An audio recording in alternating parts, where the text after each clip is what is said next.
Welcome to Sonic Subcultures Season 1. I'm one of your hosts, Safa Hachi. Over this series, we'll look at 9 records that represent the range of musical styles that fall under the nu metal banner. Each record represents an aspect of nu metal that's surprisingly finding itself back in the current music landscape. Considering I'm late to the game, I'm wondering how nu metal is back and why. To find some answers, Marc, Lajeunesse, and I look back at each record, do a deep dive on the content of the record, such as its form, lyrics, and impact. From that, with the help of our differing perspectives, we piece together what each record means now in the present day. Today on Sonic Subcultures, Kittie's Spit.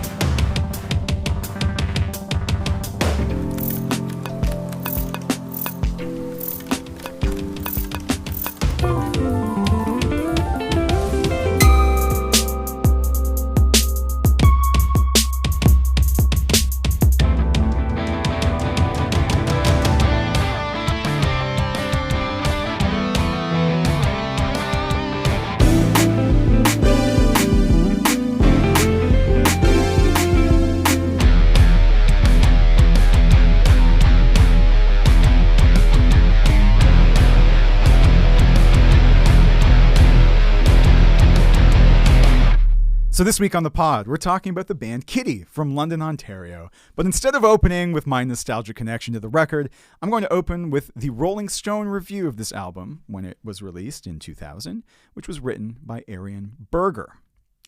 The 4 gothed-out Ontario teenagers of Kittie are spitting mad, as the title of their debut album indicates. But being high schoolers as well as Canadians, they're mad at nothing in particular. This makes the earnest spit fairly good-natured for an exercise in repetitive maximum aggro. Kittie take their cues from goateed oldies like Iron Maiden and Black Sabbath. Spit is an all-classic headbanging riffs, drum thrash, stop-start construction, and the tense guttural vocals of guitarist-singer Morgan Lander. The band plays it fast and vicious when its roots are showing, on the electric brackish, sure to become an anthem for a new generation of old-school metalheads, and alternate between pouty and fierce on dense, teasingly melodic behemoths like Charlotte. Their best numbers showcase Mercedes Lander's tricky drum work and resurrect the satanic churn of 70s hard rock. Choke snarls and chugs, dragging dirt and iron fillings in its wake. And oh yeah, they're chicks. 3 out of 5 stars. So in trying to write an intro for this record, as the review might indicate, I just felt really frustrated, as there's almost no way to construct an introduction or any discussion about this album and the band Kittie outside of, and oh yeah, they're chicks. But this record is just really important, especially given how pronounced in the other episodes of this podcast across nu metal, the themes of misogyny and, songs about straight up violence against women have been really prominent features of nu metal. And contrary to the reviewer saying that Kittie is mad at nothing in particular, I think this record really highlights nu metal through some really horrifying but refreshing concerns that only a band like Kittie, full of women, could possibly have. Because, let's just face it, the men in the nu metal scene, certainly the ones that got to get a microphone in front of their faces, didn't have their heads here. And I think, as we'll get into, unfortunately not as much has changed as we would hope. And we'll get into that as we get into the discussion of this record. But Safa, getting into it, how did you feel about Kittie's Spit? I liked it. I really enjoyed it. I remember first discovering them. I think it was hearing Charlotte on TikTok as well. And I kind of got happy because getting more into the nu metal scenes and all the bands and stuff, finding an all girl group was a aha moment for me. It felt like kind of being able to as kitschy as this might sound, put into words my girl feelings, but in a heavier sound in a way. It felt like I was a teenage girl just like them. And they were so young talking about all these things, and I think hearing reviews like this and all the research I was doing, it was just really disheartening to have so much of the critique kind of rely simply on them being women. I did think that at times, the record was it was a bit awkward and messy, but I feel like that's kind of what made it the record. There are a bunch of teenage girls kind of like, I don't know, going crazy on instruments and like yelling. But like that's kind of how we've described every other band that we've talked about. They're complaining. I personally think that they're complaining about things that are really important. So I don't know, like it just kind of sucks to hear it. Oh, they're chicks. Like that's kind of just like how blanket statement like they're seen in this. Yeah. So at the time when this record came out, they got a lot of play in Canada on Much Music because they are Canadian content.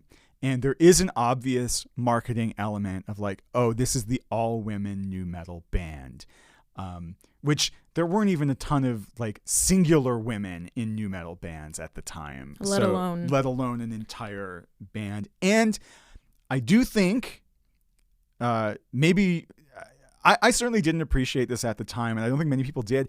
I think they were good. But maybe not in the super high polished way that 2000s era nu metal had become with stuff like Significant Other, where nu metal had a lot of polish on it. They're capturing a sound that is, I think, really specific. And like you said it's like messy and it's not polished. Yeah, it's like their first record. They're learning how to play live. I think a lot of what they tracked were one takes, which is kind of a testament to how good this turned out. And also like that this is used as a critique against this record when it turned out so well and is actually the essence of what nu metal is supposed to be about. They really are just distilling their feelings at the time through their instruments and their out of key singing. And there are moments when the guitars are not in tune with themselves on the record, but the riffs slap, and rhythmically they manage to do quite a lot with their vocals when they're getting really aggressive with it. Like aesthetically the record delivers, and it delivers something really specific. But I do want to say, like, the members of this band at the time of recording are between 15 and 17 years old, right? That's when they were recording and writing this thing. And they went into the studio probably for the first time ever in their lives with these tracks probably only partially memorized, and really just had an idea of what they wanted to do in a record, right? So the magic thing about this record to me is that it sounds like every nu metal house show in Southern Ontario in this era. And it is the only record recorded of this quality that has that sound. There's a lot of like home recorded nu metal records of stuff from this time, but like if you were around Southern Ontario between like 1998, 2002, going to shows, house shows, community center shows, so many bands sounded like this. And so, okay, Kittie is a bit derivative, but this is the time capsule we have of the amateur nu metal acts trying to become successful with this sound, which is not really like the other nu metal bands around at this time either. Like, this sounds like a distillation of everything nu metal that's happening, but it doesn't sound like other popular nu metal albums. It sounds only like itself, and the thing that itself is the sound of Southern Ontario nu metal house shows. There you go. And at the time, I didn't like it, but I had to think, I had to really confront myself and go, why? Oh, it's because I was doing the same thing and they were the successful ones, and I was probably jealous. But you're reflecting, exactly. You're able to look back on that. Why now. Exactly. And I listened to this record way more times than I thought I was going to, because I was just happy it existed, and like it brought me back. It was like, Proust with the Madeleines for my ears. It really was like, oh no, I'm in my bandmate's mother's basement while we're learning how to play like Killing in the Name of. Like that's what this record could do, because these are when we were writing our originals, this is what they sounded like. But they were doing something else as well, right? Which is really capturing a different set of concerns, which is like, they're telling you on this record, even with the way the record is named, with what the tracks are named, what the lyrics are about, they're like, hey, women in this scene are dealing with shit constantly. The idea that they're not singing about anything in particular is wild, because I actually think through quite a few of these tracks, they're being very specific. It's like explicitly said, like what's going on. Yeah. And that's how you know it's really just people are not listening to them. Yeah. I think at what are we on? Episode 7 of this podcast. Is that where we are now? I think that's my key takeaway of doing this exercise, and is actually a reason why I would consider just keeping this podcast going for as long as possible for a bunch of different genres, which is, are people listening? I include myself in this, by the way. Are we listening to the music we're listening to?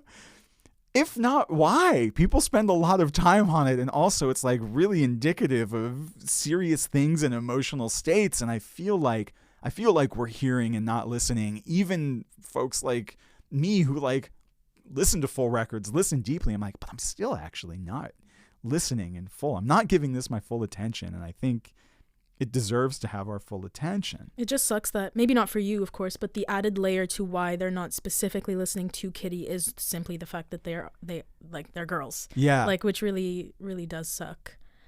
But it really helps that this record is about things. Okay, so there are two key tracks on this record that I'm going to use as emblems of the situation. But before I get into that, is there anything you wanted to say on the opening front of what this record did for you as you listened to it for probably the first time, I'm guessing? It was the first time in full, yes. I've got some notes, but I do want to see like what songs you're bringing up, because I kind of want, like, I wonder if they're either the same ones or they're kind of like bringing in some of the topics I wrote that I think are like very specific to the band. So I'll let you lead just because I want to bounce back from what you're saying. So the outro on the title track, Spit, I think is just like the thesis of the album.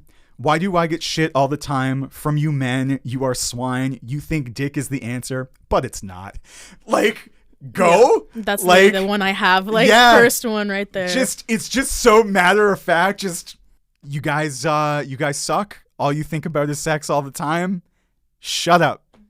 I want to play my guitar now. It's so sad to me, like, that this being like their first like record, and even like before they anticipated how like, you know, big they'd get. Yeah, they weren't even big yet. Exactly. They're talking about the things within the subculture, and it felt like, unfortunately, like they were kind of predicting what would have kept happening to them. It's not even predicting. It's like, or the current reality. This is what they were going through, and like I think most women hanging out in nu metal had to deal with some version of this, even if you were not up on stage. You were in the crowd, whatever, you're going to be objectified, you're going to be whatever. Yeah. So to be told you're not complaining about anything when they're very much explicitly complaining about what it's like to be within the field. Like, they're literally telling you, this is what it is like. And I mean, the record was really successful and the tracks are still popular. So I think it is resonant for a bunch of folks, 100%. As it should be, right?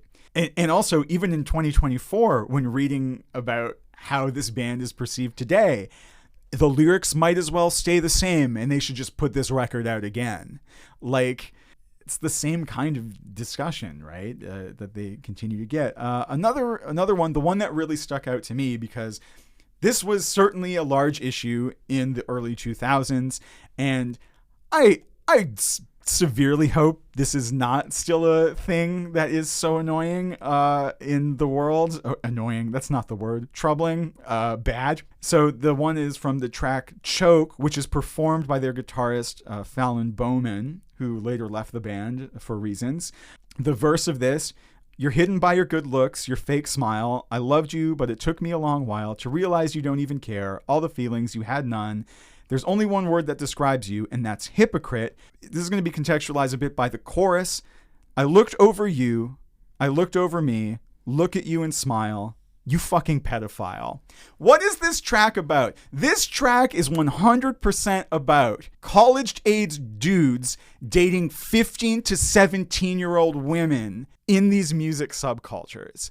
And she's straight up going through that exact same pattern of realizing you are being manipulated by someone who is much older than you, with a lot more experience in the world, who should not be dating you because of those reasons.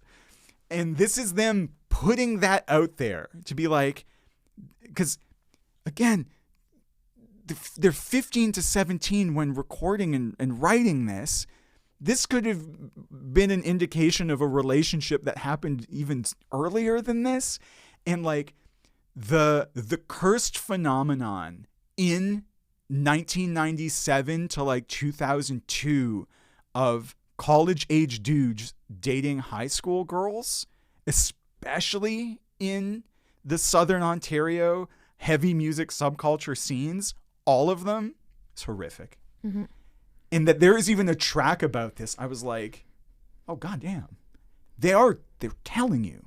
And people still relating to it nowadays, though. Yeah, same which is title horrific. track, Which is same- my thing of like, please tell me this isn't still happening as I was listening to this track. Like, surely Gen Z is wised up with social media, but... You would think so, but unfortunately, like, hearing the lyrics and being like, it is a shame that it's been able to, like, resonate still today just kind of shows, like, how important what they were talking about is, but also just, like, how kind of dark and twisted the subculture kind of can be. Yeah. You know? Yeah. Even with, like, with other songs, like, kind of how you said you can take exactly what they're talking about now and make it work. Like Paper Doll, for example, like in the pre-chorus, they try her on for size. She fits nice. One size fits all.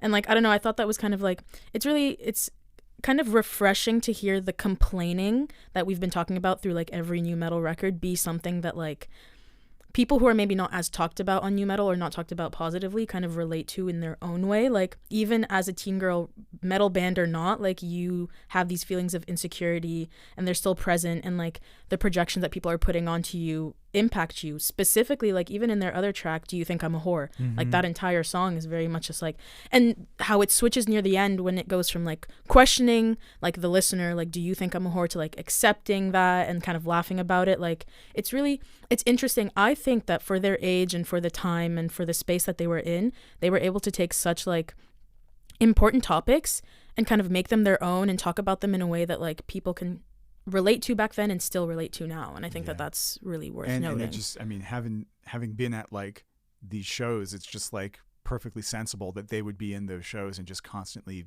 feel these negative feelings because it would be happening all the time. Mm-hmm. Right. So it's a new metal record about something. They are raging. They're raging against a thing. I kind of like the idea that the message that they're putting out is to all these like kind of bro-y new metal bands that are just like, you know, fuck authority, whatever. They're like, yeah, but could you do some work on yourself as you well?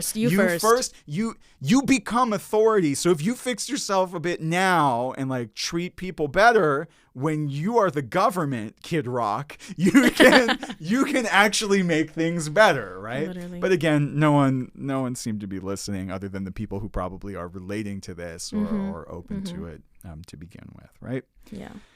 Yeah. So I do want to talk about the flip side of this thing, which is the all-women band gimmickiness of it, which is a thing that comes up. And that's not a claim I'm making. This was true in 2000. It's still true now if you're browsing music forums or subreddits or whatever. There was a thread that I think is pretty emblematic here. Was Kittie a one-hit wonder? And one of the replies was, you hear tales about how badass these girls were, but they were only as good as any very young alt metal band who wanted to put something out there. They were saying some angsty teenage girl shit, which was only marginally different than the angsty teenage boy shit. I disagree. 100%. And people either put them on a pedestal for being girls or were sexist towards them. Maybe they were put on a pedestal for actually being good and writing a record that was quite a bit different. Even the music videos, they had some new metal-itis. Like the music video for Charlotte felt aesthetically distinct with like the angel, like broken angel wings. Yeah. It's like, it was like, when I was a young man, I saw that video and I was like, that's sick. Right? It's like, cool. Let's go. Absolutely. This is good. It's aesthetically unique, I think. And also, I also didn't realize this, but Kittie was much more known in Canada than elsewhere in the world. So part of their success is like, they actually never really broke through in the way the Canadian metal folks would have gotten them, because they weren't just on Much Loud. They were on Much Music regular day airplay once in a while, along with like Avril Lavigne and stuff. Like they were in that space. They were in rotation, and so Kittie had a chance to get a lot more popular. But I think we all assumed in Southern Ontario that like them getting large was happening everywhere. And so when I was touring, I was in like members of Kittie would come to the same shows that my band in a different genre was touring in. And in our circles, there was always the question of like, why? One, what are you doing here? You're new metal. We're doing something else. Like, this is also odd. And the other part was that shouldn't you be rich and famous and doing something? Yeah. And it's not actually true. Thinking back, it's very unfair because they were successful and they were very maligned in a genre that they actually fit in with aesthetically too. So I was more in the hardcore and metal, like harder metal scenes, and listening back to this record, not in terms of their physical aesthetic, because they were doing the big pants makeup thing, and so that's what kept it apart. But if you just take these records sonically and listen to them, it's like we were kind of really unfair, and this goes a bit harder than we thought it did. Now, this is where I want to get into the gimmick part of this, because the other critique coupled with the it's all women thing is Kittie is a gimmick band, and their gimmick is that they're all women. I would think that actually part of their gimmick is that they are doing the new metal aesthetic big pants makeup thing in addition to that, which is probably what kept them. It didn't let them move as much through hardcore, which was becoming more popular on the radio in this time through like the mainstreamization of like metalcore and stuff, where they do fit if you're just looking at it sonically. But to the gimmick argument, I say this: all of new metal was a gimmick-based genre. Let's go with Fred Durst, the red baseball cap. It's a gimmick. Wes Borland, the guitar player of Limp Bizkit, right? Dressed up in full body paint and had those dark black alien eye contacts. This was a big selling point for them in terms of an image. Slipknot, probably the largest new metal band after that peak of the Korn Limp Bizkit wave. What's their gimmick? They have 1 million members. They all wear jumpsuits. They all have a unique mask. That's a gimmick. Mudvayne, Monster Paint, Rob Zombie, he's a zombie. The list goes on and on. All these successful new metal bands are based on some kind of gimmick. Even Disturbed rides the wave of wah as a gimmick, right? So why here? And the answer is, we know the answer, and that's what sucks like so much, because that's the essence of the band, and it works for what it is. Like, I don't know, it just sucks that people will kind of take like base layer one of them being women and kind of ignore everything else that comes under it, because the gimmick of them being women works so much. Like, not to fall in, like, not to be heteronormative or like fall into like gender roles right now, but I think that it's cute. Like, I think that it works that you've got girls in the like harder scenes being able to like use Kittie songs as like getting over their ex-boyfriend songs. Like, you've got like I guess I'm relating it more to like now. Like, you've got Taylor Swift, you know, you're like singing out your lyrics. You got Billie Eilish, like you're mad about your ex cheating on you, or like you're mad about your boyfriend being a dick or whatever. And Kittie does that in a way that just like fits your aesthetic, you know, like sonically and like looks wise. Like, I've got here in a music forum, Kitty Cat Fan 101, this is a badass song. It reminds me of my ex-boyfriend, and the song was Suck. So like, I just think that it works. Like, you've got all these other guys complaining about how, you know, they can't get nookie, and like and that society sucks and everyone hates on them. You've got the girls doing the exact same thing, but chances are the people critiquing them are the ones they're critiquing. So they don't want to hear the truth. Absolutely. And so I think, unfortunately, what the record is at the end of the day is this emblem for women in metal, still to a large degree, damned if you do, damned if you don't, where the countercultures is going to look inward and just bully the hell out of people who actually probably most represent the essence of the genre. The damned if you do, damned if you don't part, I have to bring it back to the study that I found, because I think that that's like sums it up perfectly. So the study is called Women in Hypermasculine Environments, an Analysis of Gender Dynamics in the Heavy Metal Subculture. It's by Anna Cherie Rogers. And basically the study explores how women navigate and challenge sexism in male-dominated metal scenes. She kind of uses like Laura Mulvey's concept of the male gaze to introduce her work, which I think is interesting. And one interesting thing that I linked to her findings was how women must either adopt like hyper masculine kind of attitudes or fall into the hyper femininity that's expected of them, which leads to them being over sexualized. And this quote, I think, sums it up perfectly. She says, "The subculture appears to be hyper masculine because the majority of fans and band members are male. And two of the most popular behaviors known to outsiders are moshing, which appears as extremely aggressive, and flashing, which has obvious sexual implications, which could give the subculture the appearance of a place where women are sexually objectified and or disrespected." And I think that kind of sums up their entire, like, just the trajectory of this album perfectly, unfortunately. Yeah, so Kittie is still around. They had a bit of a hiatus in the early 2010s, but they have a new record. They have persisted. They didn't drop off the face of the earth. They're still making music. I do think they ran into a problem that a lot of Canadian acts do at the scale they're at, which is like mid-tier in the sense that they sometimes get on larger tours, but they are effectively a smaller act in terms of the income that they bring in. And if you're a Canadian act touring in the United States at that level, compared to a smaller band or a larger band, you have to pay out way more in terms of fees and touring costs than you recoup. Where if you're a smaller band, you don't have to pay as much because your touring needs are a lot less. And if you're a larger band, you make enough money that those costs are negligible.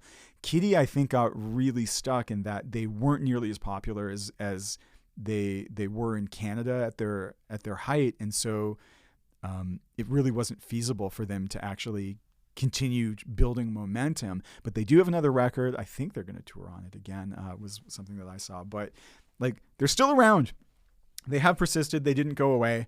And maybe, I don't know, they're the kind of thing we actually do want representing nu metal instead of some of the other acts that have lasted. I think they're more important than they get credit for, especially after revisiting this record. And I remember when we started this podcast, when we made our list of things, I was kind of memeing about like having to listen to Kittie and fully, like, I don't know, not giving it its due in the same way that I never threw on this record in full when it came out in 2000 and I was like 16 or whatever. And why? Now I wasn't a hater in the way a lot of the other haters were, but I was just like, I like Brackish. I like Charlotte. They're cool videos. Okay. Whereas like the other CanCon acts of this time, like Finger 11, for example. Yeah, I threw that on right away. Why wouldn't I? And the reason is internalized misogyny of the youth in this counterculture is, you know, you're part of that even if it's not what you believe in and even if you're not actively doing. And so I don't know. I think it's important to actually like recognize that this record actually slaps. Old reviews about it are pretty stupid. It is about something serious. And also to that original review that I opened this with, why can't Canadians be angry? They're just too nice. Like, y'all about to annex the shit out of our country. Of course we can be angry. And we could be angry in 2000 as well. There was a lot going on. Mm-hmm. Jean Chrétien was doing things. Doing a lot. It was doing a lot, yeah.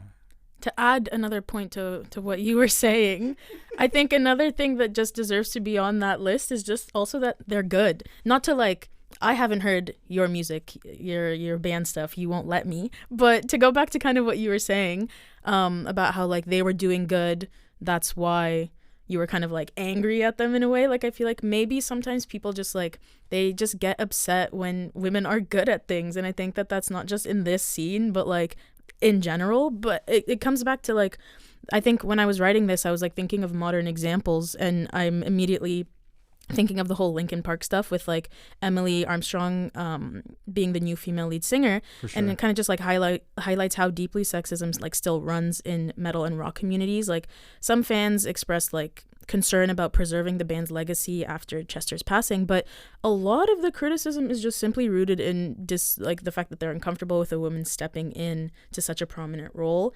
I know some of the stuff people are arguing that it's because she has a bit of a sketchy past. I think she was like tied to Scientology. There's some Scientology stuff, but other than that, most of the stuff unfortunately is just hating about the fact that she could never do what Chester did. But I don't know if that's the point. But even like, Mike Shinoda himself was talking about how new metal scene is just terribly like arrogant, misogynistic, and full of testosterone, and the fact that we saw that with the Kittie reviews and with how they were talked about to even today. Yeah, and I do want to say though, like, as far as the being full of testosterone part, it can be. It does not have to be paired with misogyny. Like, this can be a feature of the genre. That's okay. Like, men also need an outlet for that shitty energy. Ozfest is a good place for it when you're yelling back lyrics at Rob Zombie about his car, right? Great. None of that has to be connected to misogyny. Agreed. Yeah, that's that. And I do want to have a small addendum to the discussion about like, the in the smaller metal subcultures where Kittie was definitely successful. As soon as you were successful, everyone was jealous. And it is a factor of like free market capitalism and there being limited slots, and like everyone was trying to get on Much Music, and Much Music really prioritized the GTA, the Greater Toronto Area. And so if you were outside of that in other parts of not just Ontario, but Canada, but especially Southern Ontario, Kittie was like, they were the band from Southern Ontario that was that heavy that got to succeed, as was Alexis on Fire. And so those slots were filled. And I think they all kind of got a lot of shit by a huge amount of jealous musicians who were equally as skilled, in many cases more skilled. Yeah, it's easy to criticize like why they should or shouldn't be, like you kind of compare your own. But when you're that young in those touring circuits, and it's all a bunch of young folks, right? It's all people who are around that same age, between like 16 and 23, who are just pushing really, really hard to make it, who are putting all of their very little amounts of money into these projects to try and succeed and make it. Because you hear this idea a lot where music was one of the few things that give a person social mobility, right? Yeah. And for a lot of us, that was it. It was the dream, but it's still these larger acts that come from a bit wealthier backgrounds, who have access to studios and producers, and who usually have connections at Much Music that get in those slots anyway. So it wasn't just a misogyny. It was also class war. Yeah. Adding on layers. But none of that was good. And looking back at that environment that I was a part of, and again, not the biggest jerk among the bunch, but I still had a terrible attitude. And I know that. And I guess this is to say, for the music scenes aren't the same. The touring circuits aren't the same. This is your path to success is a lot different now, where you had to play shows, you had to do showcases, you had to get your demos out. But all that to say, if someone is succeeding, don't just hate on it. And don't just suck up to them, but realize they're doing some things right because they're they're successful. Help them, support them, especially when they're in the same shows that you are at. Yeah. Reach out and say, hi, I heard your record. I like this part. That's so much better than just being upset that they're succeeding and you're not, because there's so many things you're not seeing that go into that success. And like, you carry your friends with you. Like, that's part of how it goes. You go up together, and it's so much better if you're just looking at the things that are going well and good. And to bring it back, Kittie had a lot going for them as a group, and I think we all would have been better off if more folks in the scene were supportive of what they were doing. I think it would have probably benefited everyone, and we'd probably be in a better place as a scene now if it was like, yeah, Kittie's great. Because this record is about stuff. It's about stuff that matters. Hell yes. Yeah. That's the pod. That's the pod, yeah. See you next time. Thanks for listening to Sonic Subculture Season 1. This podcast is produced by Marc Lajeunesse and Safa Hachi in conjunction with the Media History Research Centre at Concordia University in Montreal, Canada.